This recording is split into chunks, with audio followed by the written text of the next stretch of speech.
अस्सलाम वालेकुम students, I hope आप सब ठीक हैं। अच्छा जी, हमने चैप्टर 25 स्टार्ट किया हुआ था। चैप्टर 25 जो कि डायरेक्टर्स का है और मेजरली आप डायरेक्टर्स कह लें, और चैप्टर का नेम है मैनेजमेंट।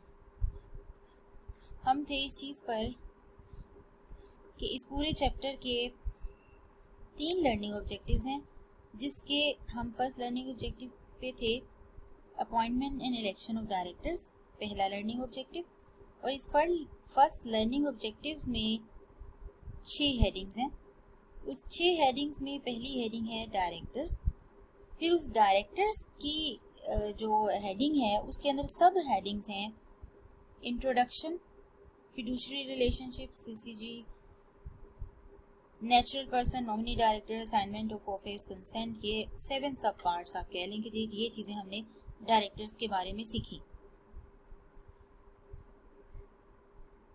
आज हमारा सेकंड हेडिंग है जो कि है मिनिमम नंबर ऑफ डायरेक्टर्स के बारे में हमने चीज़ें देखनी है। यानी कि आप कह लें डायरेक्टर्स थी पहली heading, appointment and election of directors के अंदर ही डायरेक्टर्स,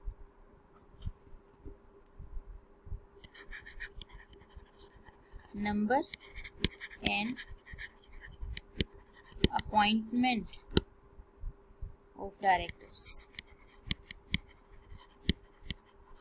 ये हमारी सेकंड हेडिंग है।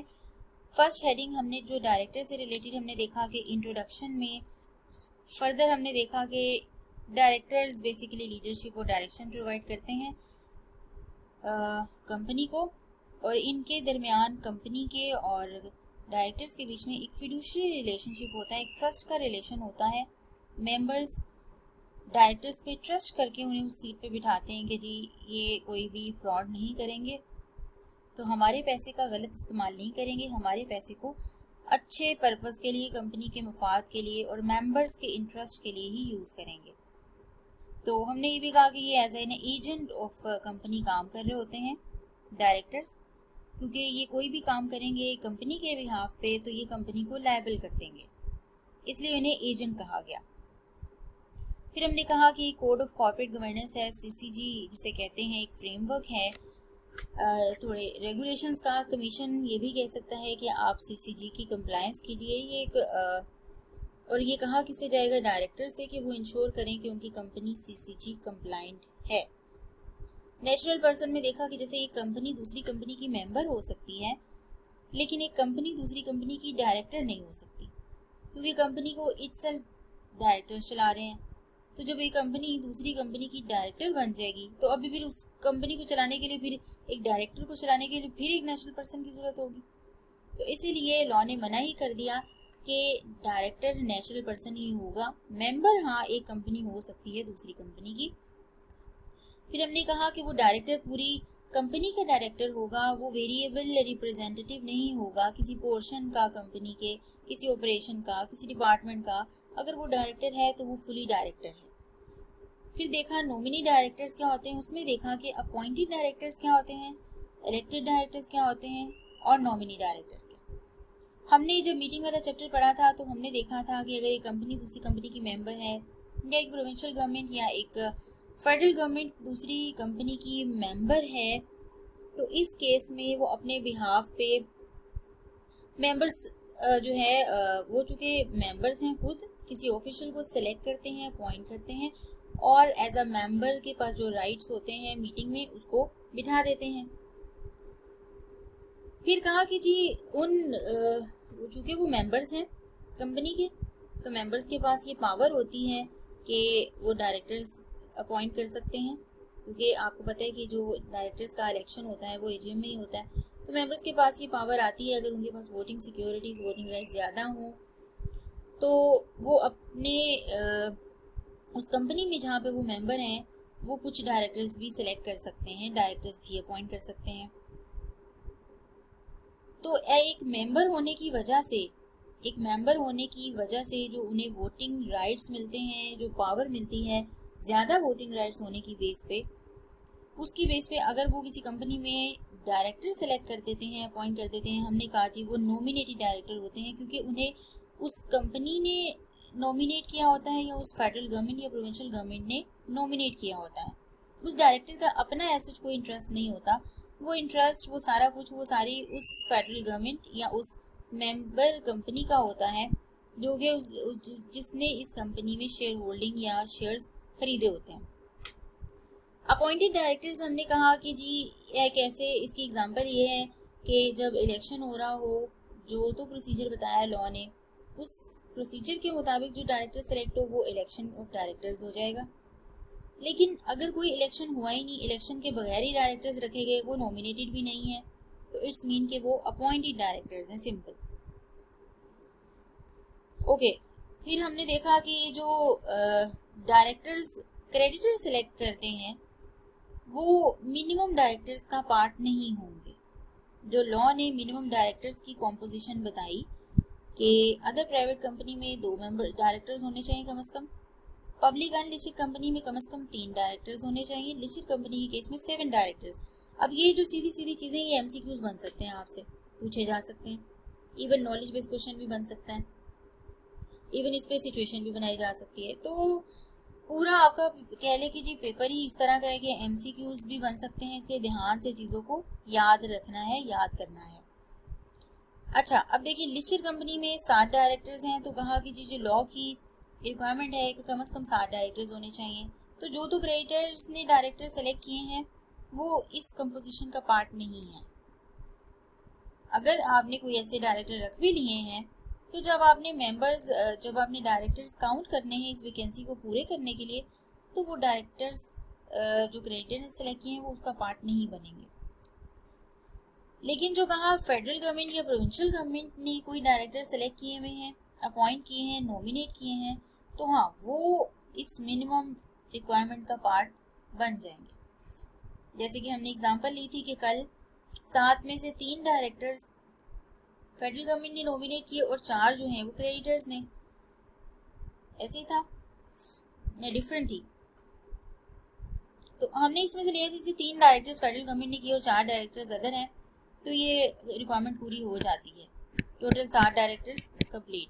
लेकिन इसके बरक्स अगर 7 में से 4 डायरेक्टर्स इलेक्टेड हैं और 3 डायरेक्टर्स ऐसे हैं जो क्रेडिटर्स ने अपॉइंट किए या नॉमिनेट किए, तो लॉ ने कहा नहीं, ये 3 डायरेक्टर्स मैं नहीं मानूंगा, ये 3 डायरेक्टर्स आपको या तो इलेक्टेड रखने होंगे या अपॉइंटेड रखने होंगे, या फिर देख लीजिए कोई फेडरल गवर्नमेंट या प्रोविंशियल गवर्नमेंट अपॉइंट कर दे या नॉमिनेट कर दे, तो क्रेडिटर्स वाले डायरेक्टर्स उसका पार्ट नहीं बनेंगे। अच्छा जी, फिर हमने देखा कंसेंट लेनी है, असाइनमेंट ऑफ ऑफिस के बारे में चीज़ें ये देखी, ये हमने सारा कंप्लीट कर लिया था अपनी फर्स्ट हेडिंग में। आज हमने सेकंड हेडिंग देखनी है, number and appointment of directors. हमारे फर्स्ट लर्निंग ऑब्जेक्टिव के अंदर ही है number and appointment of directors, जिसके अंदर मैं अगर आपको बताऊं कि हमारी फर्दर 3 हेडिंग्स हैं जस्ट। पहली हेडिंग है जी हमारी, लॉ ने कहा कि आप को पता हो कि मिनिमम नंबर ऑफ डायरेक्टर्स एक कंपनी में कितने होने चाहिए, जो कि हमने ऑलरेडी पढ़ लिया। फिर एक और चीज़ लॉ ने कही कि आपको पता होना चाहिए कि एक डायरेक्टर एट अ टाइम कितनी कंपनीज में डायरेक्टर रह सकता है, क्या कोई ऐसी लिमिटेशन है। इसके बारे में ज़्यादा आपसे डिस्कशन नहीं की लॉ ने, आपके सिलेबस में जितनी चीज़ रखी गई वो ज़्यादा नहीं रखी गई। लॉ तो इसको एक्सप्लेन करता है, लेकिन ये आप फाइनल लेवल पे जाके ज़्यादा चीज़ें इसके बारे में देखेंगे कि डायरेक्टर एट अ टाइम एक कंपनी में कितनी कंपनीज में डायरेक्टर हो सकता है। लॉ ने जस्ट इतना आपको यहाँ पे ये बताया है कि जो भी लॉ ने स्पेसिफाई किया कि इतने डायरेक्टर्स इतनी कंपनीज में एट अ टाइम डायरेक्टर हो सकते हैं, तो वो आपको कंप्लाई करना होगा। लेकिन इसमें इम्पोर्टेंट जो बात बताई है वो हम डिस्कस कर लेंगे। अभी जैसे हम इसको हेडिंग्स को लिखते हैं, इसमें है नंबर ऑफ डायरेक्टरशिप।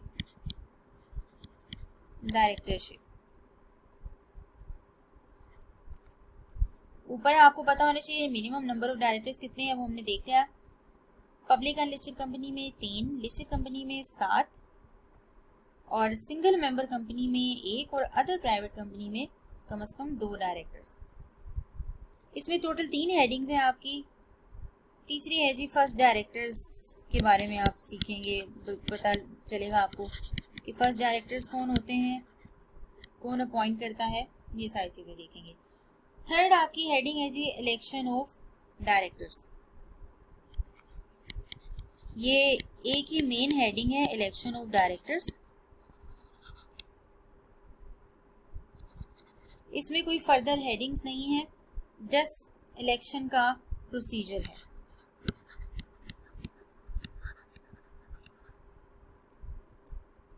ओके जी। अच्छा, अब ये जो चौथी हेडिंग है आपकी सिलेक्शन ऑफ इंडिपेंडेंट डायरेक्टर, मैं यहाँ लिख रही हूँ सिलेक्शन ऑफ इंडिपेंडेंट डायरेक्टर। अब इसको जरा ध्यान से देखिए, ये आपके सिलेबस में से हो गया है रिमूव, एक्सक्लूडेड फ्रॉम सिलेबस। ये मैं आपको बुक से भी दिखाऊंगी कि कहाँ से लेके कहाँ तक ये रिमूव हो गया है। ये आपके जो आपका फोर्थ हेडिंग है फर्स्ट लर्निंग ऑब्जेक्टिव में, ये आपकी सिलेबस में नहीं है। सेक्शन 166 अब आपके सिलेबस का पार्ट नहीं है। इसके बाद आपकी फिफ्थ हेडिंग है जी eligibility to act as director. मतलब कोई भी बंदा आके उठ के डायरेक्टर बन जाएगा, कोई एलिजिबिलिटी क्राइटेरिया होगा, कोई चीज होगी कि कौन बंदा डायरेक्टर बन सकता है, वो देखेंगे फिर। Eligibility and in eligibility of directors, कौन लोग ऐसे हैं जो डायरेक्टर्स नहीं बन सकते। और उसके बाद आप 6 हेडिंग देखेंगे कि एक डायरेक्टर क्या अपना ऑफिस विकेट कर सकता है या उसको रिमूव किया जा सकता है। तो ऑफिस अपना छोड़ना या उसको रिमूव करना या वो रिटायर हो जाए, इसको कहते हैं कि एक डायरेक्टर ने अपना ऑफिस विकेट कर दिया, तो इसको कह दिया जी वेकेशन ऑफ ऑफिस। अब हमारा ये फर्स्ट लर्निंग ऑब्जेक्टिव पूरा हो जाता है। हमने देख लिया, हमने फर्स्ट लर्निंग ऑब्जेक्टिव के अंदर फर्स्ट हेडिंग डायरेक्टर्स देखी, कंप्लीट देख लिया। Number and appointment of directors देखते हैं हम अब सेकंड पे, फिर हम देखेंगे इलेक्शन ऑफ डायरेक्टर्स का कंप्लीट प्रोसीजर। फोर्थ हमारा जो लर्निंग ऑब्जेक्टिव है वो कंप्लीटली हमारे सिलेबस से रिमूव हो गया है। इंडिपेंडेंट डायरेक्टर्स के सेक्शंस जो भी हैं वो रिमूव हो गए। एलिजिबिलिटी ऑफ डायरेक्टर्स के कौन लोग डायरेक्टर्स बन सकते हैं, that is your fifth heading. और वेकेशन ऑफ ऑफिस 6 हेडिंग, जिसके अंदर आप फर्दर देखेंगे 2 चीजें आप देखेंगे वेकेशन ऑफ ऑफिस में। पहली तो ये चीज कि अगर कैजुअल वैकेंसी अराइज हो जाए वो क्या होती है, और एक है कि आपने डायरेक्टर को रिमूव किया है, खुद निकाला है उसको। एक होता है उसका खुद छोड़ जाना या उसकी टर्म का पूरा हो जाना, वो है एक वैकेंसी क्रिएट हो गई। लेकिन अगर आप उसे निकालेंगे तो ये वैकेंसी जरूर क्रिएट हुई है लेकिन ये आपने रिमूव किया है, उसका क्या प्रोसीजर है, आप उसको किसी डायरेक्टर को रिमूव कैसे कर सकते हैं, ये हम चीजें देखेंगे। ओके जी, हम आते हैं अपनी सेकंड वाली हेडिंग पे जिसपे हम थे। हम बारी बारी चीजों को लेके चलेंगे। Number and appointment of directors हमने पढ़ लिया, कितने डायरेक्टर्स होने चाहिए लॉ ने हमें बता दिया और हमने याद भी कर लिया। मिनिमम नंबर ऑफ डायरेक्टरशिप में वो ये बताता है, हम इसको जरा जाके समझ लेते हैं।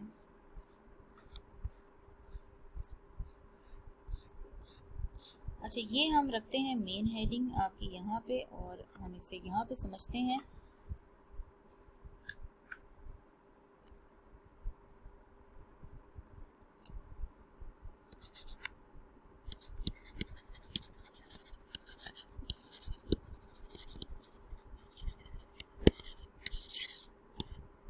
लॉ ने कहा कि अगर कहीं स्पेसिफाई कर दिया है कि एक डायरेक्टर एट अ टाइम इतनी कंपनीज में डायरेक्टर हो सकता है तो फिर आप उतनी ही कंपनीज में डायरेक्टर हो सकते हैं। एट अ टाइम ऐसा नहीं होगा कि 3, 4, 5 अपनी मर्जी से कहीं भी डायरेक्टर जाके लग जाएं, ऐसा नहीं होगा। आपका काउंट किया जाएगा कि आप कहीं और कंपनीज में डायरेक्टर हैं कि या नहीं। अगर हैं तो फिर देखा जाएगा कि लॉ कितने अलाउ करता है कि मैक्सिमम एट अ टाइम कितनी कंपनीज में डायरेक्टरशिप होल्ड की जा सकती है। अब कितनी कंपनीज में कितनी स्पेसिफाई की है ये आपके सिलेबस का पार्ट नहीं है, बस लॉ ने भी ये बताया आपको कि जो भी नंबर स्पेसिफाइड है उससे एक्सीड नहीं करना, डू नॉट एक्सीड। लेकिन आगे उसने कहा कि अब एक पर्सन, फॉर एग्जाम्पल मैं कहती हूँ कि जी लॉ कहता है एक पर्सन, एक डायरेक्टर है या एक पर्सन है, वो एट अ टाइम सिर्फ 5 कंपनीज में डायरेक्टर हो सकता है। इसको लिमिट कितनी अलाउ हुई जी? सिर्फ 5 कंपनीज में वो डायरेक्टर हो सकता है। अब वो छठी या 7वीं कंपनी में डायरेक्टर, इसका मतलब नहीं हो सकता। वो maximum at a time 5 companies में डायरेक्टरशिप होल्ड कर सकता है।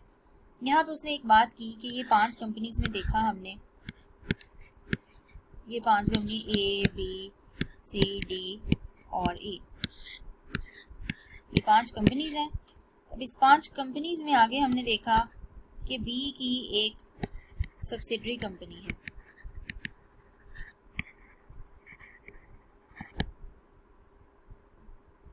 जो कि लिस्टेड है, लिस्टेड सब्सिडरी।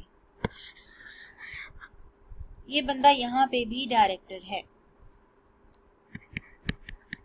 अब वो टोटल कितनी कंपनीज में डायरेक्टर हो गया? 6, 1, 2, 3, 4, 5 और 6 कंपनीज में डायरेक्टर है। तो लॉ ने कहा ये मैं अलाउ करता हूँ। अगर एक पर्सन, हो सकता है कि अगर ये इस डी की भी एक लिस्टेड सब्सिडरी होती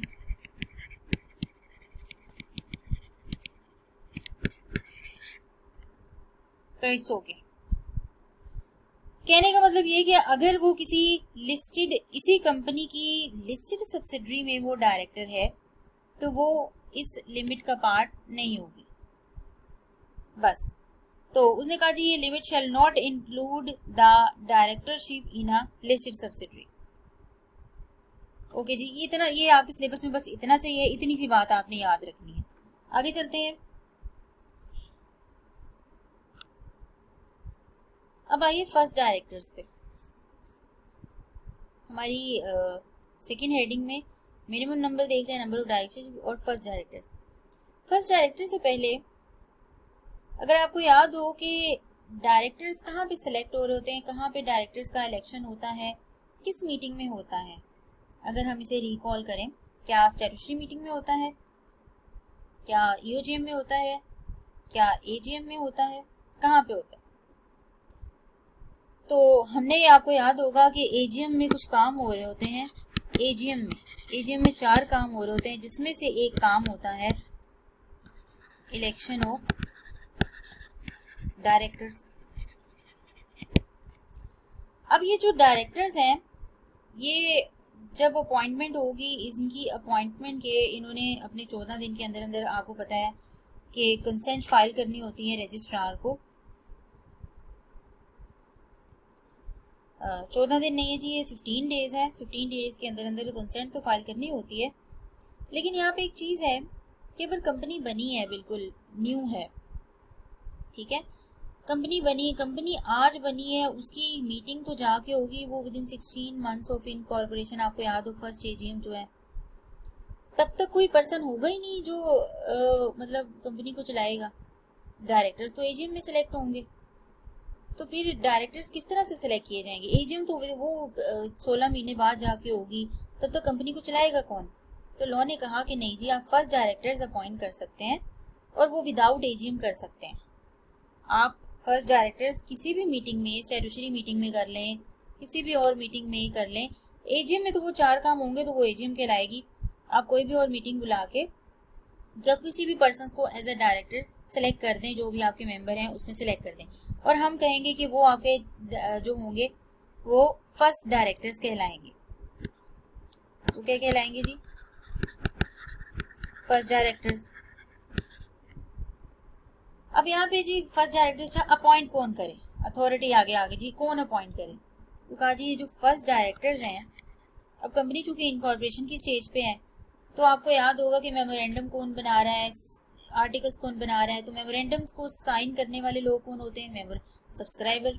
तो कहा जी कि जो आपके फर्स्ट डायरेक्टर्स होंगे, कंपनी के पहले डायरेक्टर्स, अभी कंपनी बनी है, उनके जो नेम्स हैं और नंबर, ये कौन बताएगा? ये सब्सक्राइबर ऑफ द मेमोरेंडम ये बताएंगे कि हमने कितने डायरेक्टर्स रखने हैं और वो कौन लोग होंगे। तो नेम्स और नंबर ऑफ फर्स्ट डायरेक्टर्स ये कौन डिसाइड करेगा? सब्सक्राइबर्स ऑफ द मेमोरेंडम, क्योंकि अभी तो कंपनी बनी है, एजीएम तो हो ही नहीं सकती, वरना आपको पता है कि डायरेक्टर्स तो एजीएम में सेलेक्ट होते हैं, उनका इलेक्शन भी एजीएम में हो रहा होता है। तो हम फर्स्ट एजीएम का इंतजार नहीं कर सकते, हम अपने फर्स्ट डायरेक्टर्स रख लेंगे और वो सब्सक्राइबर्स ऑफ मेमोरेंडम है वो उनके नेम्स और नंबर बता देंगे और उनके जो भी पर्टिकुलर्स होंगे वो सारे सबमिट कर दिए जाएंगे along with documents for incorporation जो भी है। आपको याद हो कि वो सर्टिफिकेट ऑफ इनकॉर्पोरेशन और बिजनेस जब आप ले रहे थे, आपने कुछ कंडीशंस फुलफिल करनी थी, उससे पहले आपने सर्टिफिकेट ऑफ इनकॉर्पोरेशन लिया, तो ये सारी कंपनी बनने का प्रोसीजर, सर्टिफिकेट लेने के प्रोसीजर, तकरीबन 7 प्रोसीजर चलते रहते हैं।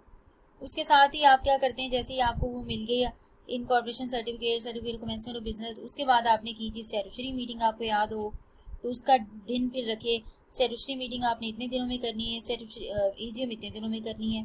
स्टैट्यूटरी मीटिंग में जब आप देख रहे थे उसके अंदर स्टैट्यूटरी रिपोर्ट थी एक, स्टैट्यूटरी रिपोर्ट में आपने डायरेक्टर्स और अपने ऑडिटर्स और अपने सबके जो भी ऑफिसर्स होते हैं उनके पर्टिकुलर्स डिस्कस करने होते हैं, तो इसीलिए फर्स्ट डायरेक्टर्स की जरूरत है। तो फर्स्ट डायरेक्टर्स के नेम्स और numbers subscriber of memorandum select करेंगे और उनके जो भी पर्टिकुलर्स होंगे वो सारे के सारे जो भी इनकॉर्पोरेशन डॉक्यूमेंट्स हैं उनके साथ सबमिट कर देंगे आप रजिस्ट्रार को। अब क्वेश्चन इज, अच्छा पहले आपने डायरेक्टर रखे तो आपको लगा नहीं डायरेक्टर्स और हमें ज़रूरत है, तो क्या अब आप डायरेक्टर नहीं रख सकते?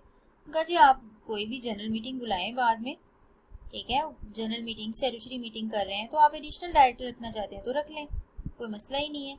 तो आप ये फर्स्ट डायरेक्टर्स ही होंगे जब तक पहली एजीएम नहीं हो जाती, जब तक फर्स्ट एजीएम नहीं हो जाती ये डायरेक्टर्स फर्स्ट डायरेक्टर्स ही कहलाएंगे। तो आप फर्स्ट डायरेक्टर्स किसी भी दिन, जैसे आज 2 रखे, आप 5-6 दिन बाद आप एक और मीटिंग बुलाएं जनरल मीटिंग, और जनरल मीटिंग में लेकिन ये रखे जाएंगे बोर्ड ऑफ डायरेक्टर्स। अब क्योंकि आप डायरेक्टर सिलेक्ट कर रहे हैं तो उसके लिए मेंबर्स की मीटिंग ही बुलाई जाएगी, डायरेक्टर्स तो अभी आप अपॉइंट कर रहे हैं, तो जनरल मीटिंग में आप डायरेक्टर्स सेलेक्ट करेंगे, अपॉइंट करेंगे। आप फिर से इसकी मतलब जो भी है एडिशनल डायरेक्टर्स रखना चाहते हैं तो आप एडिशनल डायरेक्टर्स रख सकते हैं। तो लॉ ने कहा कि आप फर्स्ट डायरेक्टर्स की नंबर जो भी है वो बढ़ा सकते हैं। ओके, अगेन एक सवाल है, इसी जब हम ये सब्सक्राइबर ऑफ मेमोरेंडम पढ़ रहे हैं तो इसी के बीच में एक सवाल आया, जी एक कंपनी दूसरी कंपनी की मेंबर हो सकती है, एक कंपनी दूसरी कंपनी की क्रेडिटर हो सकती है, एक कंपनी दूसरी कंपनी की डायरेक्टर नहीं हो सकती। अब नेक्स्ट क्वेश्चन इज, क्या एक कंपनी दूसरी कंपनी की सब्सक्राइबर ऑफ मेमोरेंडम हो सकती है? क्या एक कंपनी दूसरी कंपनी की सब्सक्राइबर ऑफ मेमोरेंडम हो सकती है?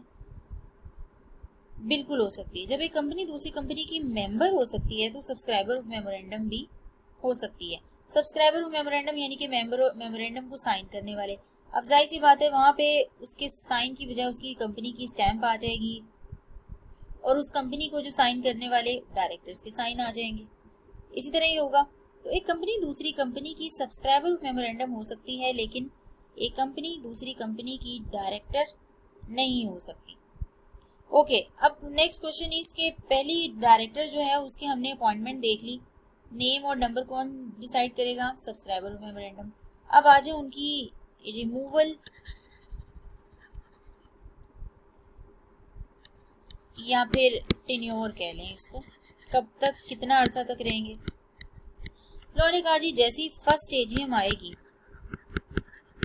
ये जितने भी आपके ये ऑफिसर्स आपने रखे हुए हैं स्पेशली डायरेक्टर्स, अगर आप ऑडिट पढ़ रहे होते, ऑडिट आपके सिलेबस का पार्ट होता तो हम वो भी देख लेते। आपके जो फर्स्ट ऑडिटर्स भी आपने रखे होते हैं वो भी आपकी फर्स्ट एजीएम पे रिटायर हो जाते हैं। लॉ कहते हैं कि अब आप डायरेक्टर्स नहीं रखिए, डायरेक्टर्स अगर यही रखना चाहते हैं तो फिर से इलेक्शन कराइए। खैर फर्स्ट डायरेक्टर जो होंगे वो फर्स्ट एजीएम पे रिटायर हो जाएंगे, यानी कि वो जब भी एक नया डायरेक्टर जैसे अपॉइंट होता है उसकी जो भी प्रोसीजर्स होते हैं, उसने अपनी कंसेंट फाइल करनी है, उसने नोटिस वगैरह देने हैं, ये जो भी चीज़ें लॉ की कंप्लायंस वगैरह करनी होती हैं तो वो बिल्कुल ऐसे ही करेंगे जैसे बिल्कुल एक नए डायरेक्टर अपॉइंट हुए।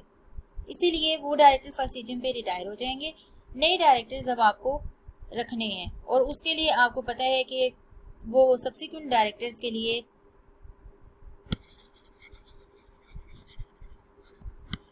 प्रोसीजर किया जाएगा, इलेक्शन होगा। कहाँ पे? एजीएम में। पहली जब एजीएम आएगी तभी इलेक्शन हो रहा होगा, और अब जो सब्सिक्वेंटली डायरेक्टर सेलेक्ट किए जाएंगे वो इलेक्शन के थ्रू किए जाएंगे। हमारी सेकंड हेडिंग भी कंप्लीट हो गई। फर्स्ट लर्निंग ऑब्जेक्टिव में हमारी second heading number and appointment of directors complete हो गई। अब हम आ जाते हैं इलेक्शन ऑफ डायरेक्टर्स पे। अब हमने सब्सिक्वेंटली अपने डायरेक्टर सेलेक्ट करने हैं, तो उनका हमें इलेक्शन करवाना है। ये वो बात आ गई जो हम बार बार पीछे पढ़ रहे थे। कंपनी ऑर्डिनरी बिजनेस करेगी, और ऑर्डिनरी बिजनेस में 4 ही बिजनेस हैं।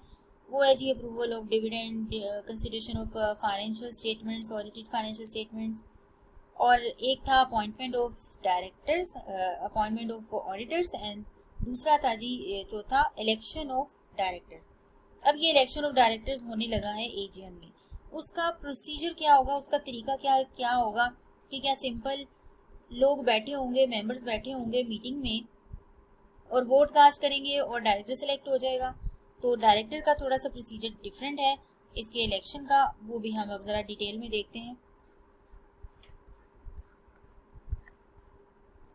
Election of director.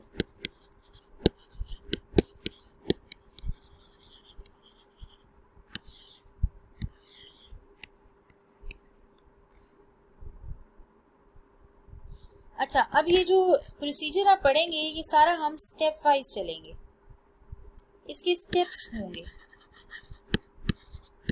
इस इलेक्शन के अंदर ही आप कितनी चीज़ें देखेंगे कि कुछ एक्सेप्शंस आएंगी, कुछ ऐसी चीज़ें आएंगी जहाँ पे लॉ स्पेसिफिकली एम्फसाइज कर रहा होगा। एक तो हम स्टेप्स देखेंगे, और एक्सेप्शंस तो आपने पूरी बुक में आपने ध्यान से देखना है कि जहाँ कहीं एक्सेप्शन आ गई वहाँ पे एमसीक्यूज भी बनेगा, वहाँ पे केस स्टडी भी बनेगी, वहाँ से नॉलेज टेस्टिंग भी होगी। तो एक्सेप्शंस को तो भूलना ही नहीं है, और ख़ास तौर पे आपकी बुक के अंदर जो बॉक्सेस वगैरह बने हैं वो भी नहीं भूलने हैं आपने। अब हम आते हैं प्रोसीजर पे। पहला प्रोसीजर क्या होगा, हमारा पहला स्टेप क्या होगा? अच्छा, स्टेप से पहले उसने लॉ कहता है जी, पहले तो आपको ये बता दें कि सारे डायरेक्टर्स, ये तो आपको पता है कि फर्स्ट एजीएम पे रिटायर हो जाएंगे। अब जो नए डायरेक्टर्स रखे जाएंगे, सब्सिक्वेंट डायरेक्टर्स,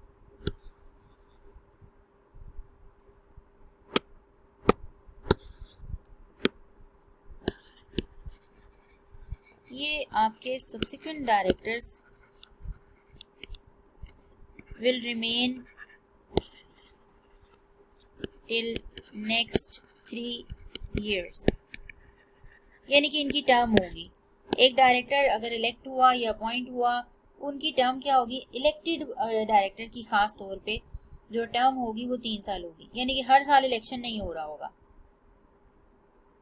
अगर एक डायरेक्टर आपने इस एजीएम में सिलेक्ट किया है तो वो 3 साल बाद जाके रिटायर होगा और फिर से आप इलेक्शन करेंगे। हाँ, कुछ सिनेरियो हैं जहाँ पे आप फ्रेश इलेक्शन आपको फिर से करवाना पड़े, लेकिन एक्सेप्शंस की तरफ हम बाद में आते हैं। लेकिन नॉर्मली टाइम क्या है कि डायरेक्टर्स की टर्म 3 साल है, एक टर्म यानी कि 3 साल की है। और टर्म्स की अगर बात करें तो वो 3 years प्लस 3 years 6 साल 2 टर्म्स बनेंगी। ठीक है जी, तो एक टर्म 3 साल की है। एक डायरेक्टर अगर इलेक्ट हुआ तो वो नेक्स्ट 3 years के लिए डायरेक्टर्स रहेगा। अब अगेन एक्सेप्शन उसने कहा, लेकिन जो एक कंपनी है, कंपनी लिमिटेड बाय गारंटी,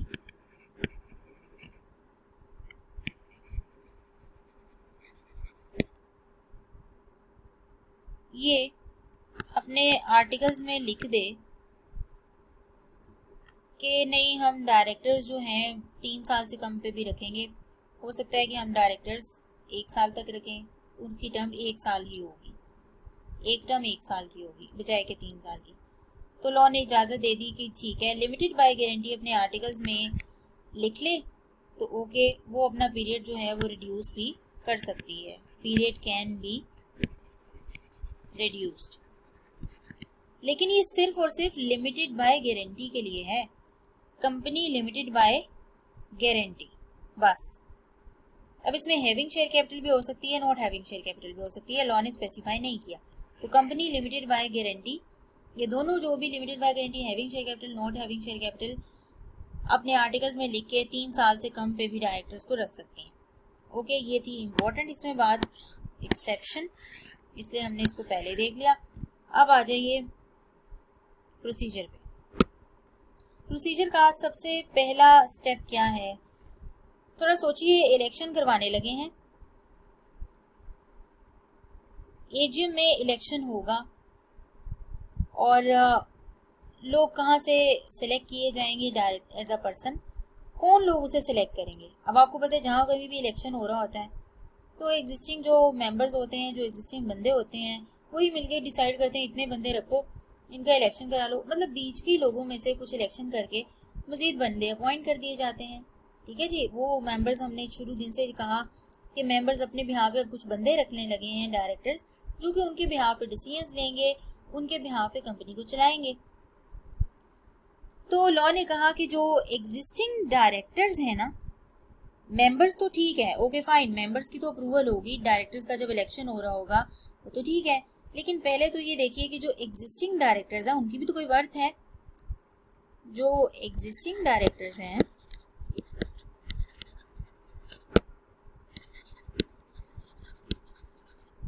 वो ऑलरेडी कंपनी को चला रहे हैं, वो बताएं कि हमें कितने डायरेक्टर्स रखने चाहिए नेक्स्ट टर्म के लिए। ठीक है, फर्स्ट एजीएम पे ये रिटायर तो होने जा रहे हैं, लेकिन जाहिर सी बात है इन्होंने जब तक एजीएम नहीं पूरा साल या जितने भी देर कंपनी को संभाला है, कंपनी को चलाया है, तो लॉ ने इन्हें फिर एक तरह की पावर दे दी कि जो एग्जिस्टिंग डायरेक्टर्स हैं वो डिसाइड करें कि उन्होंने फर्दर कितने डायरेक्टर्स रखने हैं। ऑब्वियसली वो जो नंबर सेलेक्ट करेंगे वो जो लॉ की मिनिमम रिक्वायरमेंट है उससे ऊपर ही होने चाहिए, कम नहीं होने चाहिए। तो एग्जिस्टिंग डायरेक्टर्स डिसाइड करें, लेकिन लॉ ने कहा कि ये कम से कम 35 दिन पहले, 35 days before date of meeting. अब इन्हें पता है, इन्होंने एक डेट डिसाइड कर ली। अब चीज़ें जो कंपनी की, आप कह रहे हैं जब आप कंपनी चलाते तो चीज़ें ऐसी रैंडम बेसिस पे नहीं हो रही होती, प्रॉपर प्लानिंग होती है, प्रॉपर उसके स्केड्यूल्स बनते हैं, तो डेज डिसाइड हुए होते हैं कि इस दिन मीटिंग होनी है, ये होना है, ये होना है। कंपनी है, कोई मजाक थोड़ी है, कंपनी चला रहे हैं आप। तो फिर उन्होंने कहा जी कि आप अगर मीटिंग करने जा रहे हैं, एजीएम आपने डेट डिसाइड की होगी, अच्छा तब तक आपके अकाउंट्स बन जाएंगे, डिविडेंड डिक्लेयर हो गया, अप्रूव करेंगे, तो आप मीटिंग से कम 35 दिन पहले जो एग्जिस्टिंग डायरेक्टर्स हैं वो देख लें कि उन्होंने कितने डायरेक्टर्स रखने हैं। ठीक है जी, उन्होंने फिक्स कर लें 35 दिन पहले मीटिंग से, ये नंबर फिक्स कर लें अपना कि कितने डायरेक्टर्स रखने हैं, एक ही बार डिसाइड कर लें। और एक बार इन्होंने नंबर जो है वो फिक्स कर दिए, अब ये चेंज नहीं हो सकते, लेकिन चेंज अगर करने हैं ये नंबर, पहले कहा जी 7 रखने हैं और बाद में अब इसको चेंज करके 7 की बजाय कहते हैं एग्जिस्टिंग डायरेक्टर नहीं 10 रख लेते हैं। तो लोग कहते हैं अब आप इसको चेंज करने जा रहे हैं तो फिर डायरेक्टर्स इसको खुद चेंज नहीं कर सकते जब तक कि मेंबर्स की अब मीटिंग बुला के उनकी अप्रूवल ना ले लें। क्योंकि देखिए, एक बार उन्होंने नंबर सिलेक्ट किया और बता दिया सबको कि जितने डायरेक्टर्स रखने हैं, तो फिर लॉ ने कहा जब आपने एक बार डिसाइड करके फिक्स करके बताया सबको, तो अब जब आपने चेंज करने जा रहे हैं तो उसकी फिर प्रॉपर रीज़न देंगे, आप मेंबर से अप्रूवल लें, जनरल मीटिंग में बुला के मेंबर से अप्रूवल लेके फिर आप ये जो भी आपने नंबर फिक्स किया चेंज कर सकते हैं। अदरवाइज आपने ये जो नंबर आप जो फिक्स कर रहे थे तभी आपको सोचना चाहिए था, अब आपने फिक्स तो कर लिया है, हमने आपको इजाज़त दी, एग्जिस्टिंग डायरेक्टर फिक्स कर सकते हैं कितने रखने हैं, वहाँ पे अप्रूवल की ज़रूरत नहीं है। लेकिन जब आपने उसे चेंज करना है एक बार फिक्स करके, तब आपको मेंबर्स की अप्रूवल की ज़रूरत है। ओके, ये था हमारा फर्स्ट स्टेप कि एग्जिस्टिंग डायरेक्टर्स 35 दिन पहले मीटिंग से वो एक नंबर फिक्स सिलेक्ट करेंगे कि इतने डायरेक्टर्स हमने रखने हैं। ये हमारा है स्टेप 1। इसके बाद आ जाए स्टेप 2 पे। 35 दिन पहले आपने डिसाइड कर लिया कि इतने डायरेक्टर्स रखने हैं। अब अगली चीज आ जाती है, अब आपने ये मीटिंग करने जा रहे हैं, एजीएम करने जा रहे हैं। अब इस एजीएम का नोटिस कब जाता है, आपको याद होगा 21 दिन पहले नोटिस जाता है। मीटिंग से 35 दिन पहले आपने डिसाइड कर लिया इतने डायरेक्टर्स रखने हैं। मीटिंग से 21 दिन पहले आप नोटिस देंगे कि हम एजीएम करने जा रहे हैं।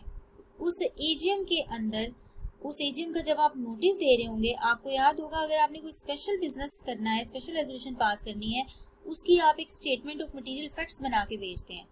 लेकिन ये इलेक्शन ऑफ डायरेक्टर ये कोई स्पेशल बिजनेस नहीं है। लेकिन लॉ कहता है कि ये स्पेशल बिजनेस नहीं है, लेकिन आप क्या करें, ये जो आपने नंबर फिक्स किए हैं ना 35 दिन पहले मीटिंग से कि इतने डायरेक्टर्स रखने हैं, तो ये जब आप नोटिस दें मीटिंग का, आप उस नोटिस के साथ ये भी बताइए कि आप कितने डायरेक्टर्स रखना चाहते हैं। इस एजीएम पे जो डायरेक्टर्स का इलेक्शन होने जा रहा है उस पे आप कितने डायरेक्टर्स रखना चाहते हैं। अब आपने देना है notice of meeting and election of directors. तो मीटिंग अब आपने बुलानी है, उस मीटिंग से 21 दिन पहले नोटिस जाएगा और उस नोटिस में आपने नंबर ऑफ जो भी आपका है फिक्स आपने किया वो बताना है, प्लस आपने ये बताना है कि जो डायरेक्टर्स आपके रिटायर हो रहे हैं, जैसे कि ये फर्स्ट डायरेक्टर्स हैं तो फर्स्ट एजीएम होने जा रही है, तो जितने भी आपने डायरेक्टर्स रखे वो रिटायर होने जा रहे हैं, तो उनके नेम्स भी बताइए कि ये हमने डायरेक्टर्स रखे थे, अब ये होने जा रहे हैं रिटायर, तो नेम्स ऑफ रिटायरिंग डायरेक्टर्स। ये मीटिंग, अब जाहिर सी बात है ये चीज़ आप कब कर रहे होंगे, मीटिंग से कम 21 दिन पहले, क्योंकि नोटिस आपका 21 दिन पहले जा रहा है। ओके, ये आपका आ गया जी सेकंड स्टेप। अब आ जाए स्टेप 3 पे।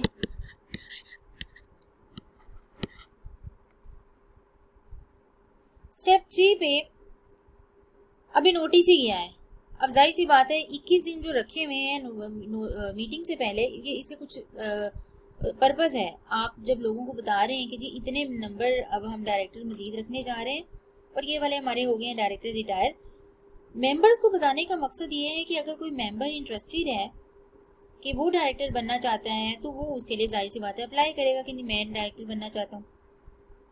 तो रीज़न इसके मेंबर्स को पहले ही नोटिस के साथ बताया जाए ये डायरेक्टर रिटायर हुए, इतने रखने जा रहे हैं, ताकि वो अपने आप को प्रिपेयर कर ले। अगर वो डायरेक्टर बनना चाहता है तो वो अपनी कंसेंट जो है वो कंपनी को बता दे।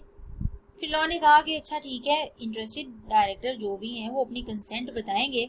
अगेन मैं डेज बताऊंगा आपको, इतने दिन में वो कंपनी को बता दें कि हम डायरेक्टर बनने में इंटरेस्टेड हैं, ताकि कंपनी भी आगे कुछ अपना मतलब देख सके कि हमें इतनी एप्लीकेशन आई, अपनी प्लानिंग वगैरह कर सके कि क्या इलेक्शन की ज़रूरत है भी या नहीं ज़रूरत। अगर फॉर एग्जांपल 10 उन्होंने डायरेक्टर सेलेक्ट किए और किसी ने कोई जो है मेंबर उसने रिस्पॉन्स ही शो नहीं किया, 10 दिन हो गए, एक मीटिंग से भी मतलब 3-4 दिन रह गए लेकिन कोई डायरेक्टर बनना ही नहीं चाह रहा, ताकि मीटिंग को या तो पोस्टपोन किया जा सके या कंपनी उन हालात को कैटर कर सके कि किस तरह से चीज़ों को आगे लेके चलना है। ठीक है जी। तो लॉ ने कहा कि वो अपना जो भी है नोटिस सेंड कर दे, नोटिस कि वो डायरेक्टर बनना चाहता है to company before 14 days of meeting. Meeting से 21 दिन पहले उसको नोटिस किया, अब मीटिंग से कम 14 दिन पहले वो कंपनी को बता दे कि वो डायरेक्टर बनना चाहते हैं। और आगे लॉ ने कहा कि ये जो इसने कहा कि जी मैं डायरेक्टर बनना चाहता हूँ, ये उसके पास इतनी अपॉर्चुनिटी, उसको वो एक राइट दिया है कि जब तक इलेक्शन नहीं हो जाता ये अपनी जो भी है उस अपनी रिक्वेस्ट को विड्रॉ कर सकता है एट एनी टाइम। ये नोटिस जो भी उसने दिया वो विड्रॉ कर सकते हैं कि मैं डायरेक्टर नहीं बनना चाहता, इट्स ओके। अच्छा जी, कंपनी को उसने भिजवा दिया अपना नोटिस कि मैं डायरेक्टर बनना चाहता हूँ मीटिंग से 14 दिन पहले।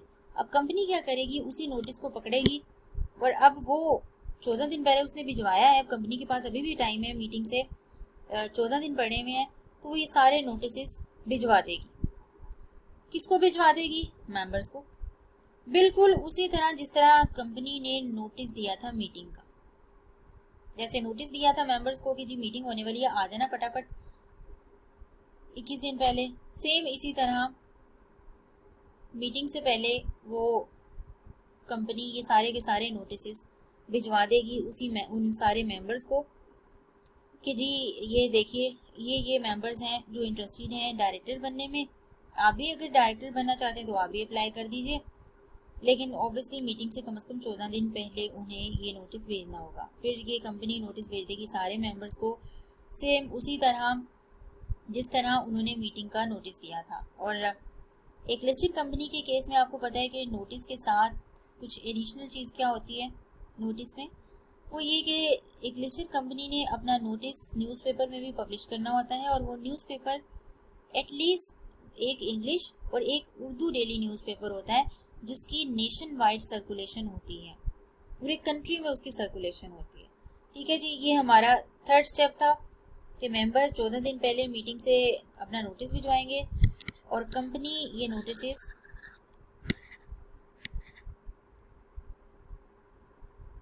कंपनी सेंड कर देगी ये नोटिस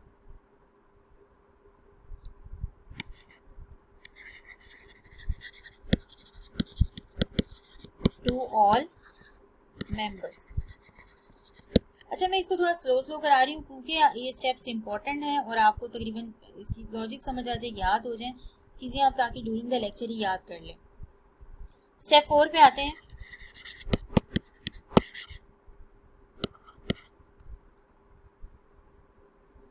अच्छा जी, अब यहाँ पे इंपॉर्टेंट चीज़, अगर कंपनी ने कहा 10 डायरेक्टर्स रखने हैं लेकिन 9 डायरेक्टर्स ने अपनी विलिंगनेस शो की कि हम डायरेक्टर बनना चाहते हैं, क्या इलेक्शन की ज़रूरत है, वो सारे के सारे जो 9 डायरेक्टर्स हैं वो सारे के सारे सेलेक्ट हो जाएंगे, और अब वो इलेक्टेड डायरेक्टर्स नहीं बल्कि अपॉइंटेड डायरेक्टर्स होंगे। ओके, लेकिन अगर 10 डायरेक्टर्स रखने थे और 15 या 20 या हो सकता है 11 या 12 ही एप्लीकेशंस आई, तो फिर क्या होगा, फिर इलेक्शन होगा। तो यहाँ पे नंबर ऑफ पर्सन्स इंटरेस्टेड देखना होगा कि वो कितने हैं, और आपके जो सिलेक्टेड आपने किया कि इतने डायरेक्टर्स रखने हैं तो वो देखेंगे। और अगर ये नंबर ऑफ पर्सन ज़्यादा हैं इंटरेस्टेड में, और जो आपने फिक्स किए नंबर ऑफ डायरेक्टर्स कि कितने रखने हैं इससे ज़्यादा हुए, तो आपका फिर क्या होगा, इलेक्शन होगा, अदरवाइज इलेक्शन नहीं होगा। तो इलेक्शन का प्रोसीजर यही था सारे। ये नोटिस अभी जा रहा है, अब मीटिंग में भी बैठे, ये it's a part of procedure basically. ये नोटिस का पहले जाना, 21 दिन पहले नोटिस का जाना, और मीटिंग से 35 दिन पहले नंबर का फिक्स करना, फिर उस नंबर का भी नोटिस के अंदर इंक्लूड करना, फिर इंडस्ट्री डायरेक्टर का कंपनी को नोटिस देना 14 दिन पहले, और कंपनी का भी सारे नोटिस तमाम मेंबर्स को भिजवा देना। It's a part of procedure. अच्छा जी, इसके बाद क्या होगा, मेंबर्स बैठे होंगे, एप्लीकेशंस आ गई कंपनी के पास, और एप्लीकेशंस जो आई हम अज्यूम करते हैं कि नंबर ऑफ पर्सन जो इंटरेस्टेड थे वो ज़्यादा थे, और जो फिक्स की गई थी नंबर मेंबर्स में डायरेक्टर्स के लिए वो कम थी। अब इलेक्शन हो रहा है, इलेक्शन में सारे मेंबर्स बैठे हुए हैं, पोलिंग होगी, वोट्स कास्ट किए जाएंगे। क्या वोट्स इस तरह कास्ट किए जाएंगे जिस पर्सन को ज़्यादा वोट्स चले गए वो सेलेक्ट हो जाएगा, नॉर्मली तो ऐसा ही होता है। तो यहाँ पे देखा जाएगा, अब आपको पता है कि एक कंपनी में डिफरेंट क्लासेस ऑफ शेयर्स होती हैं, हो सकती हैं। अगर डिफरेंट क्लासेस होंगी तो डिफरेंट वोटिंग राइट्स होंगे, डिफरेंट वोटिंग राइट्स होंगे इसका मतलब डिफरेंट वोट्स कास्ट किए जाएंगे। हर मेंबर की जो वोट्स की कैलकुलेशन का तरीका वो डिफरेंट होगा। उन्होंने कहा कि हम उन सारी चीज़ों को छोड़ते हैं, क्लासेस किसी के पास क्या है किसी के पास क्या है हम उसको नहीं देख रहे, हम सिंपल ये देखेंगे, खास तौर पे जब डायरेक्टर्स का इलेक्शन हो रहा है, हम नॉर्मल मीटिंग की बात नहीं कर रहे। डायरेक्टर के इलेक्शन में वोट्स इस तरह होंगे कि हर मेंबर देखे कि उसके पास कितने शेयर्स हैं, नंबर ऑफ शेयर्स, ठीक है जी, टोटल कंपनी का देख ले उसने कितने शेयर्स खरीदे हैं, तो हर मेंबर देखे कि नंबर ऑफ शेयर्स कितने हैं, उसको मल्टीप्लाई कर दे हम कितने डायरेक्टर्स रखने जा रहे हैं, number of directors to be elected. For example 10 सोचा हुआ था कंपनी ने 10 डायरेक्टर्स रखने हैं, और हर पर्सन के ऊपर देखा जाएगा कि उसके पास कितने शेयर्स हैं, तो वो अपने नंबर ऑफ शेयर्स को मल्टीप्लाई कर दे उस फिक्स नंबर से, नंबर की वो जो भी क्वांटिटी है वो है हमारी 10 फॉर एग्जांपल, तो वो उसके पास आ जाएंगे votes, number of votes. Example ले लेते हैं, एक मिस्टर असलम है, ये इसी तरह इलेक्शन में बैठा हुआ है, इसके पास कंपनी के 10,000 शेयर्स हैं। कंपनी 8 मेंबर्स डायरेक्टर्स रखना चाह रही है, ये अपने शेयर्स को मल्टीप्लाई कर देगा उस 8 फिक्स से। इसके पास वोट्स कितने आ गए? 80,000। ये 80,000 इसके पास वोट्स आ गए। कंपनी ने अब ये जो 8 पर्सन सिलेक्ट किए हैं उसमें से मैं 8 पर्सन को कह रही हूँ, फॉर एग्जाम्पल एक पर्सन ए है, बी है, सी, डी, ई, एफ, जी, कितने 8 पूरे हो गए, और एच। ये 8 पर्सन हैं जो डायरेक्टर्स बनने जा रहे हैं और उसके लिए इंटरेस्टेड है। वो जाहिर सी बात है जिन जिन पर्सन ने वो भेजे होंगे सारे एप्लीकेशंस वगैरह, तो उन सब के नेम आ रहे होंगे। वो फॉर एग्जांपल एच, आई, जे, वो जितने भी पर्सन्स हैं जिन्होंने नोटिस भिजवाए थे। अब ये जो मिस्टर असलम मेंबर बैठा हुआ है, ये अपने 80,000 वोट्स चाहे तो सारे के सारे मिस्टर ए को दे दे, चाहे तो सारे के सारे मिस्टर डी को दे दे, ये चाहे तो आधे ए को दे दे, चाहे आधे डी को दे दे। ये ऐसा करे कि इसके उतने हिस्से कर ले जितने ये पर्सन है और सबको बराबर बराबर वोट्स दे दे। ये उसकी मर्जी है, उसने इसमें से चाहे एक वोट इसको देना है या किसी को कुछ नहीं देना, उसकी मर्जी है। ये वोट्स जितने मर्जी जिसको चाहे वो दे, ठीक है जी, ये इसकी मर्जी है। तो ये हमने निकाल लिए वोट्स। अब होगा क्या, ये 80,000 वोट्स तो सिर्फ मिस्टर असलम के पास हैं। अब कंपनी भी के और भी मेंबर्स होंगे, कंपनी के बहुत सारे मेंबर्स हैं, चूंकि ये एक लिस्टेड कंपनी है, इसके बहुत सारे मेंबर्स हैं। तो देखा जी कि बहुत सारे मेंबर्स के पास बहुत सारे वोट्स हैं। अब वो उन सब की अपनी अपनी मर्जी है कि वो वोट्स किसको दें, 3 इसको दें, 4 इसको दें, 12 इसको दें, 10,000 सारे इसको दे दें, किसी को जितने मर्जी वोट्स दें। इन द एंड हुआ ये, सबके वोट्स काउंट किए गए। जिसने नोटिस दिया था कि हम डायरेक्टर बनने के लिए इंटरेस्टेड हैं, उनके नाम लिख के तो वोट्स दिए गए। जब वोट्स काउंट किए, मिस्टर असलम के पास फॉर एग्जांपल आए 10,000 वोट्स, मिस्टर बी के पास आए 8,000 वोट्स, मिस्टर सी के पास आए 7,000। क्या हो गया हमारा,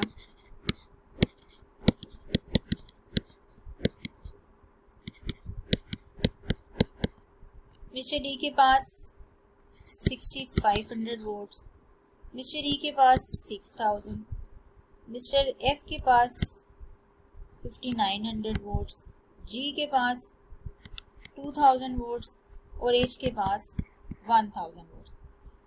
कंपनी ने कितने डायरेक्टर्स रखने हैं? 8। अब एच, आई, आप कह लेंगे जी, जे, के, इसके पास आए 900 वोट्स, इसके पास आए 850 वोट्स, इसके पास आए 815 वोट्स। कंपनी ने 8 डायरेक्टर्स रखने हैं। वो सिंपल ऊपर वाले देखेगी, सबसे पहले सबसे ज़्यादा जिसके वोट्स हैं वो डायरेक्टर सिलेक्ट हो जाएगा सबसे पहले। फिर उसके बाद देखेगी जी सेकंड पोजीशन किसकी है, ये भी डायरेक्टर सिलेक्ट हो गया। इसके बाद थर्ड पोजीशन, ये भी डायरेक्टर सिलेक्ट हो गया। अगर कंपनी को जितने डायरेक्टर्स चाहिए वो यहीं से फिक्स कर लेगी, 1, 2, 3, 4, 5, 6, 7, 8, यानी कि एज तक उसकी रिक्वायरमेंट हो जाएगी पूरी। वो पहले ये जो उसने देखा कि सबसे ज़्यादा वोट जिसने हासिल किए, उसके बाद जिसके कम हुए, ये जिसकी 8th पोजीशन आई है, ये उसका 8वां डायरेक्टर है। इस तरीके से डायरेक्टर हो जाएंगे सिलेक्ट। अब ये डायरेक्टर सिलेक्ट नहीं हो सकते क्योंकि इनके वोट्स जो हैं ऊपर वाले डायरेक्टर से कम है। अगर हो सकता है कि ये उसी तरह ही है जैसे आपके फर्स्ट सेकंड पोजीशन आ जाना। एक पहला जो डायरेक्टर है उसने जितना जो टारगेट सेट किया उसके बाद फिर उसके हिसाब से, ठीक है। तो ये जिस तरह भी हो सकता है ये जे और के भी बन जाते डायरेक्टर अगर इनके मतलब इस लिमिट के अंदर आ जाते।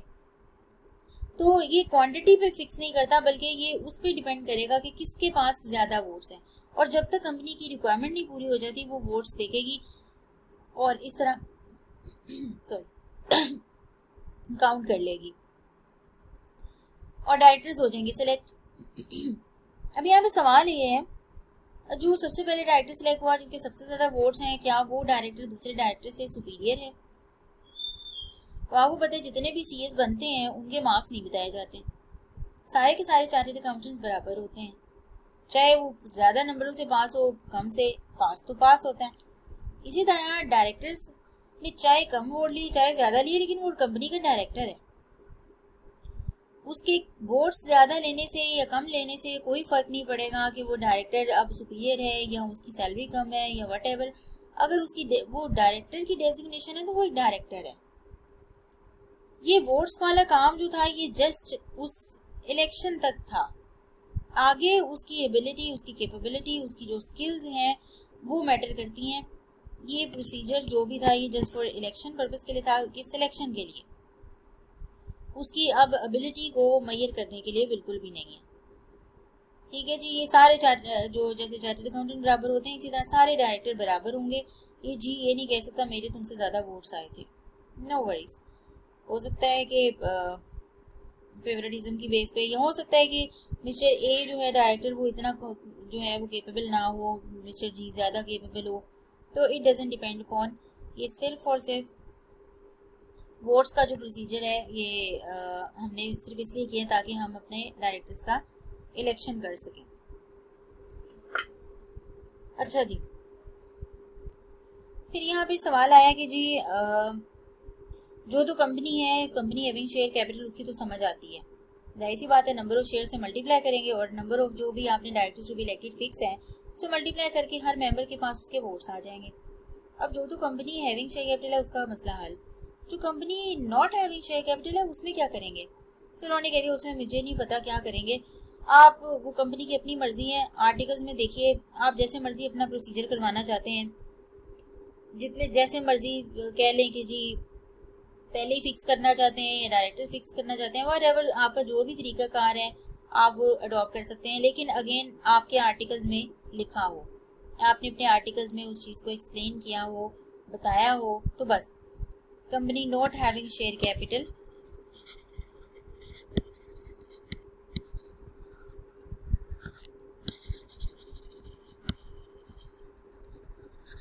ये उनके प्रोसीजर जो है वो आर्टिकल्स ऑफ एसोसिएशन में लिखा होगा।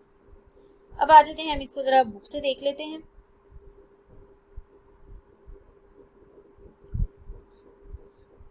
बुक पे आए तो हमने आज जो स्टार्ट किया वो यहाँ से, number and appointment of directors हमारी सेकंड हेडिंग, जिसमें पहली हेडिंग थी minimum number of directors, number of directorship और फर्स्ट डायरेक्टर्स। ठीक है जी, हमारी थर्ड हेडिंग थी इलेक्शन ऑफ डायरेक्टर्स, जिसमें हमने ये इलेक्शन का सारा प्रोसीजर देखा। ये इलिस्ट्रेशंस भी आप पढ़ेंगे, नंबर ऑफ वोट्स, यहाँ तक हमने कर लिया जी। आफ्टर इलेक्शन, ये first election of directors on request of substantial acquired, इससे पहले हमने यहाँ तक अपना कंप्लीट कर लिया है। तो अब आप इसको याद कर लीजिए, पढ़िए, समझिए, क्योंकि ये चैप्टर आपका बहुत ज़्यादा इम्पोर्टेंट है डायरेक्टर्स वाला, इसको साथ साथ करते जाइए। अच्छा, ये इलेक्शन तक हमने यहाँ तक देख लिया। अब एक और इम्पोर्टेंट चीज़ आती है कि क्या इलेक्शन जो है एक ही बार होगा? हो सकता है कि कुछ आपको पता है फ्रॉड श्रॉड भी होते हैं, किसी ने गलत तरीके से वोट ले लिए या कुछ भी है, या कुछ ऐसे लोग भी बैठे हों जो बाद में जल रहे हों कि जी डायरेक्टर ये क्यों बन गया, मुझे बनना चाहिए था। अब ये जो पर्सन इंटरेस्टेड थे, ये पता नहीं कितने ज़्यादा इंटरेस्टेड थे, आई, जे और के, ये बहुत ज़्यादा इंटरेस्टेड थे कि हम डायरेक्टर बने। इन्होंने नोटिस भिजवाया, सारा प्रोसीजर फॉलो किया, लेकिन इन बेचारों को वोट ही नहीं मिले। इनको वोट्स उतने मिले ही नहीं तो ये डायरेक्टर सेलेक्ट ही नहीं हो सके। अगर थोड़ा सा ज़रा क्राइटेरिया आप कह लेंगे जी थोड़ा कम होता तो शायद ये भी सिलेक्ट हो जाते, लेकिन अनफॉर्चुनेटली ये सिलेक्ट नहीं हुए। अब ये इन बेचारों के दिल खराब हो गए हैं, डिप्रेस हो गए हैं। तो लॉ ने कहा कि नहीं नहीं, डिप्रेस क्यों हो रहे हो, हम तुम्हें एक अपॉर्चुनिटी और दे देते हैं। वो अपॉर्चुनिटी क्या?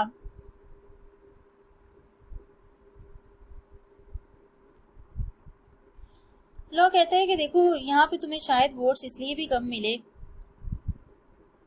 कि तुम्हारे पास शायद उतने नंबर ऑफ शेयर्स नहीं थे, तुम्हें वोट्स ऑब्वियसली ज़्यादा नहीं मिले, वोट्स नहीं मिले, और शायद तुम्हारे पास अपनी भी शेयर होल्डिंग कम थी, तुम्हारे पास अपना भी कंपनी का ज़रा कंट्रोल कम था, खुद तुम्हारे पास सिर्फ 2 या 3% शेयर्स हों और तुम सारे बाकी मेंबर से एक्सपेक्ट कर रहे हो कि तुम्हें वोट्स दिए जाएं, तो पहले अपनी भी तुम्हारी वर्थ होनी चाहिए थी।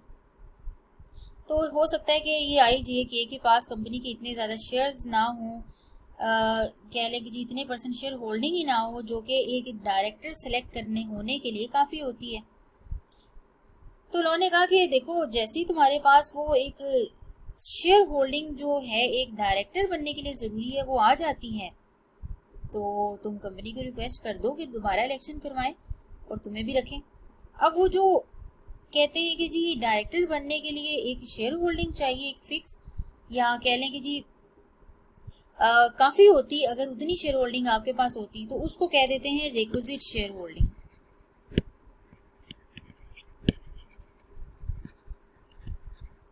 तो लॉ ने कहा अगर तुम्हारे पास रिक्विजिट शेयर होल्डिंग आ जाती है, जो कि एक पर्सन को, एक मेंबर को डायरेक्टर बनने के लिए काफ़ी होती, तो तुम दोबारा कंपनी से कह दो कि जी फ्रेश इलेक्शन करवाएं। अब कंपनी क्या करेगी, दोबारा इलेक्शन करवाएगी, इसका मतलब ये है कि डायरेक्टर्स बढ़ जाएंगे। तो कंपनी ये कर दे कि जी डायरेक्टर्स को, पिछले वाले डायरेक्टर्स को निकाल के अब इनको डायरेक्टर्स रखना शुरू कर दे।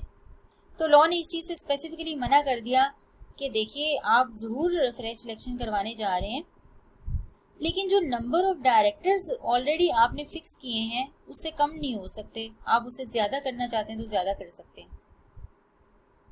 ये उसमें लिमिट लगा दी कि ये जिसके पास रिक्विजिट शेयर होल्डिंग आ जाएगी, जिस मेंबर के पास, जिस पर्सन के पास, कि वो एक इलेक्टेड डायरेक्टर बन सकता है on the board of the company, तो वो कंपनी को रिक्वायर करेगा कि वो होल्ड करें फ्रेश इलेक्शन ऑफ डायरेक्टर्स, जो भी प्रोसीजर हमने पढ़ा अभी, fresh in accordance with the procedure जो हमने पढ़ा एज पर एक्ट। लेकिन फिर आगे ये कहा कि जो नंबर ऑफ डायरेक्टर्स फिक्स किए थे पिछली वाली मीटिंग में, पिछले इलेक्शन में, वो डिक्रीज नहीं होंगे। जैसे पिछले इलेक्शन में कहा था जी 10 डायरेक्टर्स रखने हैं, ठीक है जी, 10 डायरेक्टर्स रखने हैं और वो 10 के 10 सेलेक्ट हो गए थे। अब ये पर्सन भी आगे आई और जे ये भी कह रहे हैं कि जी हमारे पास रिक्विजिट शेयर होल्डिंग है, फ्रेश इलेक्शन करवाएं डायरेक्टर्स का, कंपनी इलेक्शन जरूर करवाए, लेकिन वो जो 10 नंबर फिक्स किए थे वो फिक्स ही रहेंगे, इससे कम नहीं हो सकते, ज़्यादा ज़रूर हो सकते हैं। ओके, इसके बाद कहा कि जी ये जो जब कंपनी ये देखे कि जी फ्रेश इलेक्शन करवाना है तो जाहिर सी बात है फ्रेश इलेक्शन कराना है, तो कंपनी क्या करे, अपॉन रिक्विजिशन, कंपनी से मुराद board as soon as possible ये फ्रेश इलेक्शन करवाए डायरेक्टर्स का, लेकिन ये दिन 90 दिन से ज़्यादा नहीं होने चाहिए। ठीक है, आज रिक्विजिशन आई, फॉर एग्जांपल इस पर्सन के पास रिक्विजिट शेयर होल्डिंग आ जा गई, इसने 2 या 3 दिन बाद कंपनी को क्या कर दी, रिक्वेस्ट कर दी, रिक्विजिशन फाइल कर दी कि जी फ्रेश इलेक्शन कराएं। तो लॉ ने कहा कि जिस दिन रिक्विजिशन आई उसके 90 डेज के अंदर अंदर, with in 90 days of requisition आपको इलेक्शन करवाना है, इलेक्शन विल बी हेल्ड।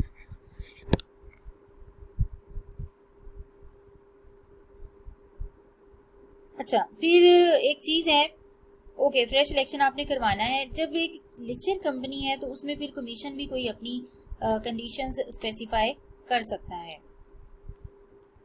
अच्छा जी, इसको भी हमने देख लिया। अब आपको याद हो आपने एक चीज़ पढ़ी थी जब आप पढ़ रहे थे आर्टिकल्स ऑफ एसोसिएशन की ऑल्ट्रेशन, या फिर एक आप चीज़ पढ़ रहे थे variation in the rights of share holders, chapter 21 share capital. उसमें जब आप ये देख रहे थे ऑल्ट्रेशन, तो हमें पता था कि अगर कोई मेंबर जिसके सब्सटैंटिव राइट्स और लायबिलिटीज अफेक्ट हुए हैं और वो नाखुश हैं, चाहे वो कोई क्लास के मेंबर्स हैं, स्पेसिफिक क्लास के, अगर उनके पास 10% शेयर होल्डिंग है, वो कोर्ट को जाके अप्लाई करते हैं विद इन 30 डेज, तो कोर्ट के पास ये पावर है कि वो उस पूरी की पूरी मीटिंग को इनवैलिड करार दे दे। इसी तरह अगर यहाँ पे भी किसी मेंबर को लगता है कि उसके साथ नाइंसाफी हुई है या वोट्स गलत तरीके से किए गए, उसके पास अगर उसके पास रेक्विजिट शेयर होल्डिंग नहीं आती, तो उसके पास एक दूसरी ऑप्शन भी है कि अगर उसके पास 10% कम से कम कंपनी की जो शेयर होल्डिंग है, वोटिंग पावर है, तो वो जाके कोर्ट को अप्लाई करे कि देखिए कि ये जो इलेक्शन हुआ है ये सही नहीं हुआ, यहाँ पे इरेगुलरिटीज हुई हैं, कुछ फैक्ट्स थे छुपाए गए, यहाँ पर कुछ गलतियाँ, कुछ गबले वगैरह किए हैं, कुछ फ्रॉड किए हैं, तो इलेक्शन ठीक नहीं हुआ। वो कोर्ट को भी जाके कह सकता है।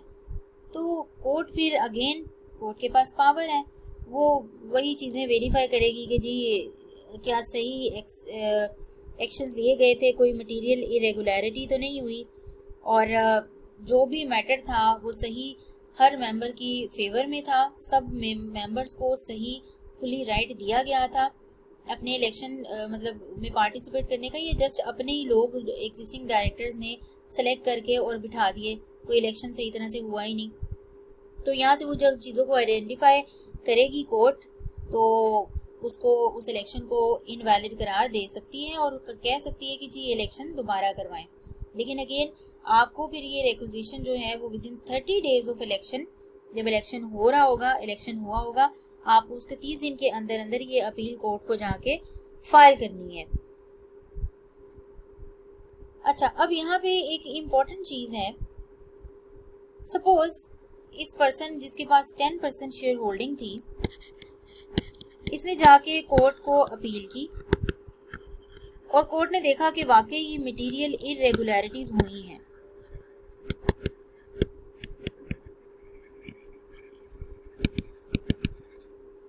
अब वो क्या करेगा कि इलेक्शन कहेगा जी दोबारा करवाएं। इलेक्शन जब दोबारा करवाएं तो हो सकता है कि जो पर्सन्स पहले डायरेक्टर्स थे अब वो डायरेक्टर्स नहीं रहेंगे, क्योंकि अब पहले वो डायरेक्टर्स हो गए थे। अब सब्सिक्वेंटली चूंकि कोर्ट ने इस इलेक्शन को इनवैलिड करार दिया है, तो अब ये नॉट अ डायरेक्टर, अब ये डायरेक्टर्स नहीं रहेंगे, क्योंकि जब इलेक्शन ही दोबारा हो रहा है तो बाद में जब इलेक्शन दोबारा हुआ तो इसमें से कुछ ऐसे पर्सन्स निकले, अब ये पहले डायरेक्टर सेलेक्ट हो गए थे लेकिन अब ये डायरेक्टर नहीं रहे। उसमें से हम कहते हैं सपोज पर्सन ए था और एक पर्सन बी था। जब इलेक्शन हुआ ये पर्सन सेलेक्ट हो गए, जब तक अभी कोर्ट ने इस रेजोल्यूशन को, इस डिसीजन को, इस इलेक्शन को इनवैलिड करार नहीं दिया था, तब तक इन्होंने बीइंग एज अ डायरेक्टर कुछ डिसीजंस किए थे। वो डिसीजंस हो सकता है इन्होंने कुछ किए हों कि कंपनी को ये परचेजेस करनी चाहिए, इन्होंने कुछ ऑपरेशन या ब्रांच ओपन करनी है, कोई नया प्रोडक्ट लॉन्च करना है, इस तरह के कुछ स्ट्रेटेजिक डिसीजंस लिए कंपनी के लिए।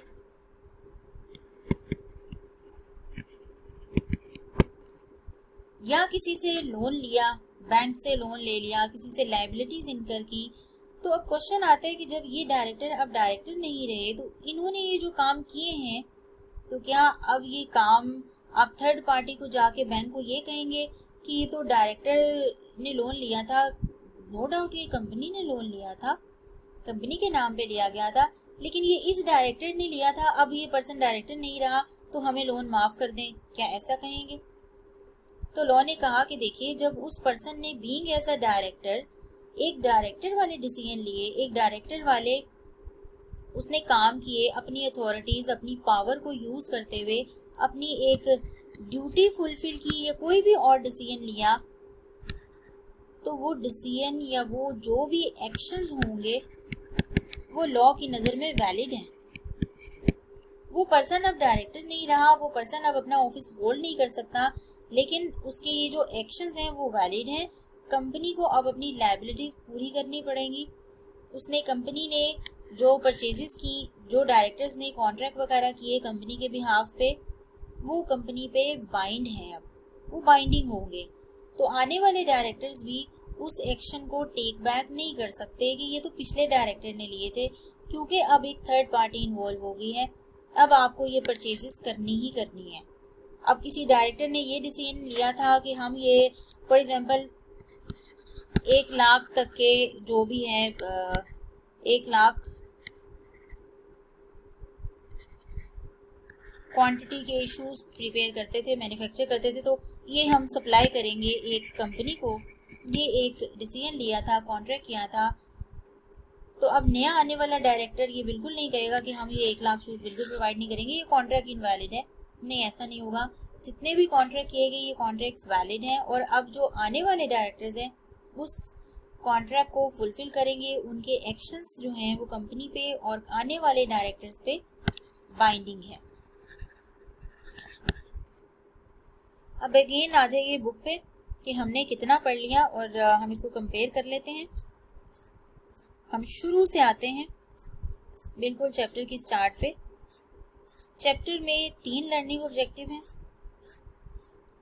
Appointment and election of directors, powers, duties, इसको हमने बिल्कुल भी डिस्कस नहीं किया अभी तक। Second learning objective, third learning objective. अभी हम अपने फर्स्ट लर्निंग ऑब्जेक्टिव पे हैं, appointment and election of directors, जिसमें हमने देखा कि फर्दर 6 हेडिंग्स हैं। Directors, number in appointment of directors, selection of directors, selection of independent directors, eligibility to act as director, vacation of office. अब यहाँ पे हमने फर्स्ट हेडिंग देख ली है, number and appointment of directors भी हो गया हमारा, इलेक्शन ऑफ डायरेक्टर्स भी हो गया, सिलेक्शन ऑफ इंडिपेंडेंट डायरेक्टर्स ये कंप्लीट आपके सिलेबस से रिमूव हो गया है। अब नेक्स्ट हम जो पढ़ेंगे वो होगा eligibility to act as director और vacation of office by directors. हम इसे अब नीचे हेडिंग्स में फर्दर डिटेल देखते हैं।